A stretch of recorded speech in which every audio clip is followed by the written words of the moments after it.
What's going on, guys? It's your boy, Tom Talks Rubbish, and today I'm back with another video. First of all, before I get into it, I wanted to give a shout out to Adam Pucciti of Cultaholic for basically helping to promote my channel on his live streams and for giving me encouragement, basically the whole of Cultaholic, for giving me encouragement on my videos and tips and bits like that. Speaking of Cultaholic, for those of you that know them, you will know that they are a wrestling YouTube channel.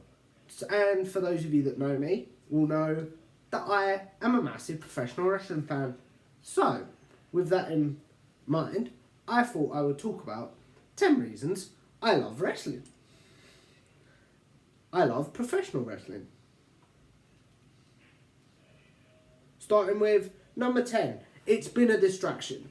Obviously, 2020, and we don't know how 2021 is going to turn out, but 2020 was a dumpster fire of a year with COVID-19, other reasons, and bits like that. So for me, wrestling was a great distraction from the real world problems.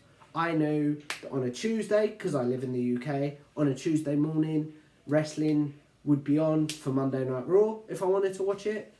On a Wednesday morning, Impact Wrestling would be on if I wanted to watch it. AEW on a Thursday morning.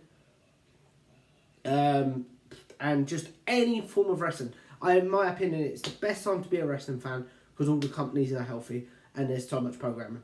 But yeah, it's just been a distraction. And you're able to just turn off and be distracted from the real world problems for a minute.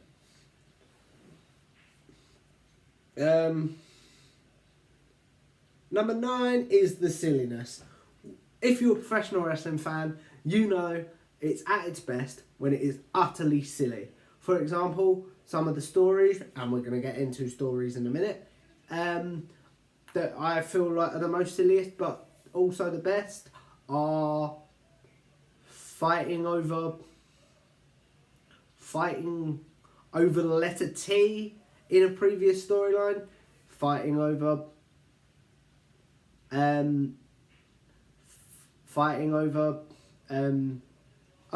woman giving birth to a hand has happened in wrestling.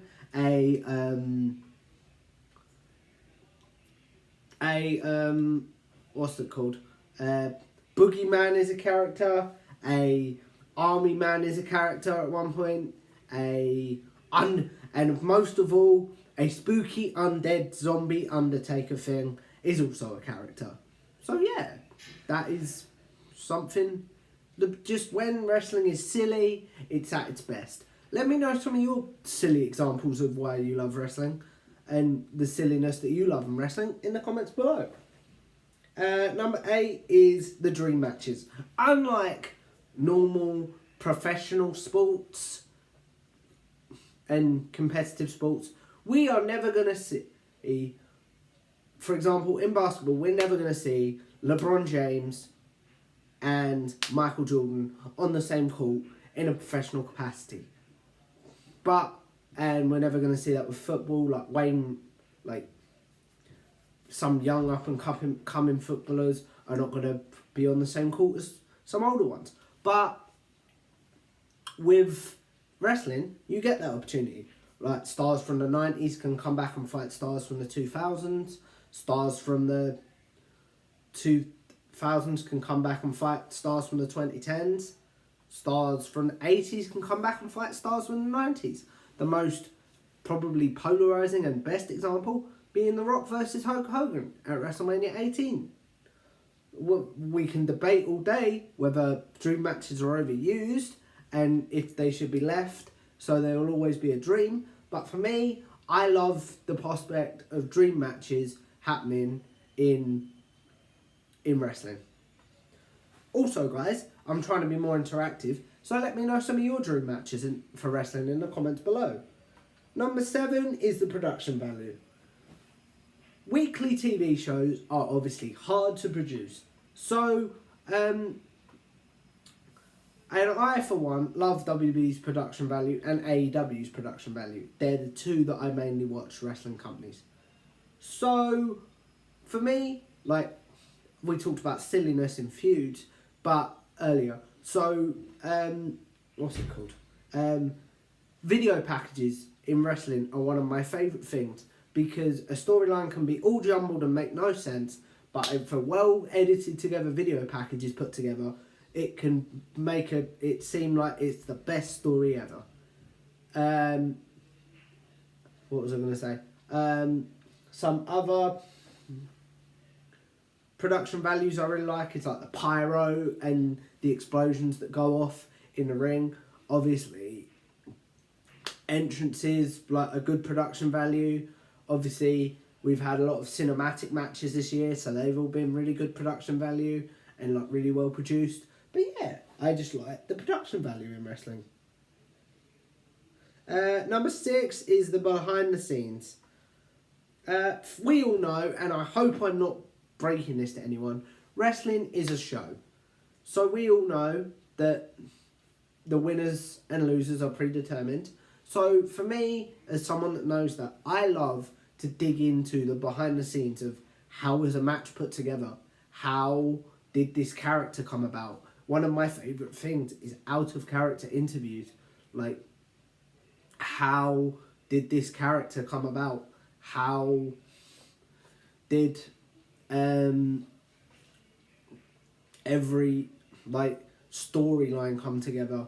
How did a jump from one company to another company come about? Like, yeah, I just find the behind the scenes of wrestling so fascinating. Number 5 is the athleticism. I really like how in wrestling you can have a big guy jumping in the ring. You can have guys jumping off 12-foot ladders. You can have guys doing athletic feats like there's no tomorrow. Some of them look like they're really difficult to pull off. Like, my favourite is, those of you that are wrestling fans will know, Edge spearing Jeff Hardy off of a ladder at WrestleMania 17 or X7, however you call it. I'm trying to think. Some of the Undertaker's big moves, because he's a big guy, so seeing him move as quickly as he did and with some big like jumps was really cool. And yeah, I just love the athleticism in wrestling. Number 4 is the emotion. Like any good soap opera, which is basically what wrestling is, you are not hooked in unless you're emotionally invested. So for me, if I can get emotional during wrestling, for instance, Ric Flair's retirement in 2008, Shawn Michaels' retirement in 2010, Macho Man and Randy Savage, Macho Man and Miss Elizabeth reuniting gets me emotional. I think I'll do that list in future on my 10 most emotional moments in wrestling. But anyway, there's moments in wrestling that either bring a tear to your eye and a massive smile to your face. So yeah, if you can get emotion, one of my favourite things is being able to hear a story and it be hooked on you later. And like it hook you in emotionally.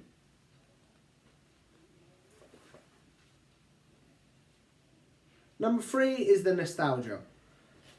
Again, we can debate whether nostalgia is overused, but I love seeing older guys come back and do pop the crowd and bits like that. Obviously, when they're past it, they should leave. That's another conversation. But when I say nostalgia, I specifically love going back and watching bits from that era and that I grew up on and being like, oh, I love this. Like, this just gets me in the feels. And watching wrestling, because I got into it as a child, as I say, it's a distraction and the nostalgia makes me feel like I'm still a child. So I really enjoy that. Number 2 is the characters. For me, wrestling is nothing without a good character. For example, 2 people feuding, like, you need a good bad guy. For instance, MJF in AEW, he's an amazing bad guy. Like, you just hear his music and ultimately groan because you're like, ugh. Not because he's a bad wrestler though, but because he just doesn't. He can just be a bit of a nasty person. I try not to swear on my videos, so let's leave that there. And then you've got a good guy like Rey Mysterio, your classic luchador. Kids love him because he has colourful masks and he jumps around. For me, he would never work as a heel. He'd never work as a bad guy. So yeah, if I'm not invested in the characters, I can't invest in the story. Speaking of, number one being the story. I love being cooked by a good professional wrestling story. Some of my favourites include The Rock versus Cena at WrestleMania 28, Daniel Bryan versus The Authority in AEW. I am loving the whole Elite storyline and Cody's storyline, and I'm trying to think. Kenny Omega's stories, but yeah, but also if a good story can hit me, a good story, I will definitely be along for the ride more. And if I'm not invested in the character and the story, I'm more likely to look on my phone during a match. So, for example, one of my favourite stories of the last year was Cody versus MJF, and he, like, you could tell that MJF was just a bad guy and Cody deserved to beat him, but he didn't. So, but you still are like, go good guy, go good guy, go good guy. Anyway, I've rambled a bit at the end there, guys. Number 0. This is technically this is the top 11, but this is my list. Deal with it. Is the community. Although the wrestling community can sometimes be divisive on companies and stuff, the most thing I've seen is people pull together, like with the passing of Brody Lee recently. I will say RIP to him and best wishes to his family while I'm here as well. So yeah, seeing them pull together for Brody Lee, seeing them raise money for charities, seeing all the Make-A-Wish stuff, seeing like wrestling fans all pull together to support each other's creative endeavours. So yeah, and the communities of YouTubers that watch shows and review them, and then have great communities when they do live streams and other videos. The wrestling community is one of the best to be a part of, and I'm thankful I'm a part of it. Anyway, guys, I've left this right to the end of the video. I'm really sorry. I want to say thank you for over 200 subscribers. If you like this video, please subscribe and like, and also share it around, as I'm really hoping to grow the channel. See you in the next one, and bye!